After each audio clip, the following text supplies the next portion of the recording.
So what really happens when you consume mold and fungus? Of course, most people are not going to eat moldy bread, but on cheese, a lot of times it'll start growing this mold or fungus and people will be concerned, is that going to affect my health? I'm going to tell you right now, no, it won't affect your health in a negative way because it doesn't produce a byproduct like other mold or fungus will do. You're not going to get that from cheese, but you can get it from things like moldy peanuts, rice, grain, especially corn, dried fruit, and even coffee. The toxins in these foods can really mess up your liver, even cause cancer. When you're exposed to a deadly fungus, you need to be aware of what it is, how to prevent it, and how to get rid of it if you get it. There are a lot of health conditions that involve fungus and mold. Chronic sinus infection, toenail fungus, white film on your tongue, skin rashes, and definitely cravings for sweet because the fungus and the mold or the candida love sugar. And also hidden sugar like the refined starches. Sugar, especially high fructose corn syrup, can also lower your immune system. To prevent this problem, if you've been following my channel, you know about grains and just not to consume corn,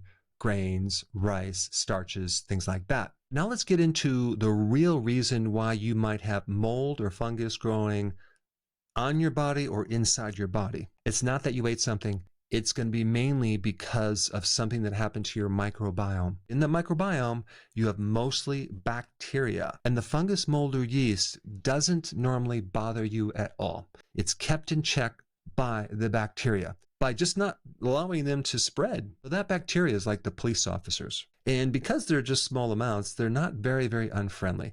They become unfriendly when they overgrow, when you destroy the bacteria.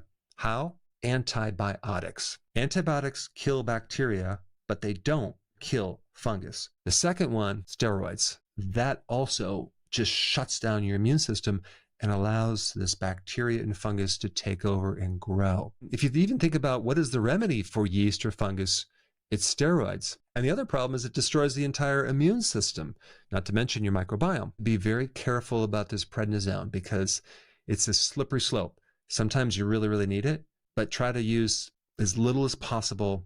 I'm going to talk about what to do to repair the damage from not just antibiotics, but from steroids like prednisone. The natural form of prednisone, which is cortisol from stress, like a sudden loss of a loved one or some relationship, that can actually shut down the immune system and do a lot of other damage as well, including damage to the heart. The next one is iron. If you have too much iron, if you're cooking in an iron skillet, taking iron supplements, you are just feeding these pathogens. Another one is alcohol. Yeast, fungus, mold love alcohol. I'm sorry, I'm just the messenger. Also, the pH is very important.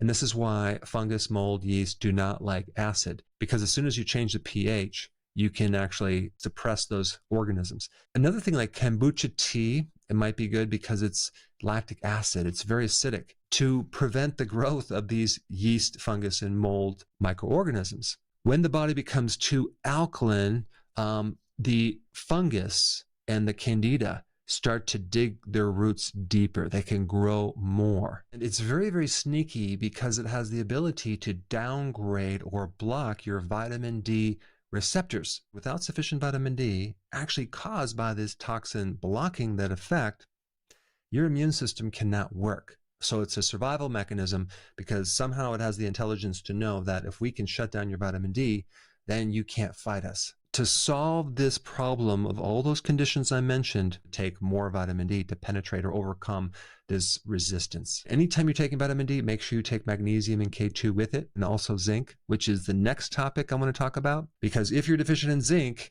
your thymus can't work. The thymus, the training camp for the T cells, start to shrink. The other equally important trace mineral is selenium. When someone is deficient in selenium, you can set yourself up for easily getting an infection. If you happen to feel that you're being poisoned by this mold, you want to get activated charcoal and start taking that. Maybe some bentonite clay to help absorb it. Also, there's a product out there called chlorophyllin, a version of chlorophyll. It's in a liquid. Tends to help neutralize that effect. Cruciferous vegetables help because of the certain chemicals in it like sulforaphane. But also NAC is a product you can take to help the liver counter this damage. You may also watch the video when I talked about when you consume a dark roast coffee. The dark roast coffee has much lower mold and byproducts from the mold. Also, when you consume organic dairy or grass-fed products. A really good supplement to take, which has amazing benefits, is something called propolis. This is something that bees make. It's an amazing immune regulator to help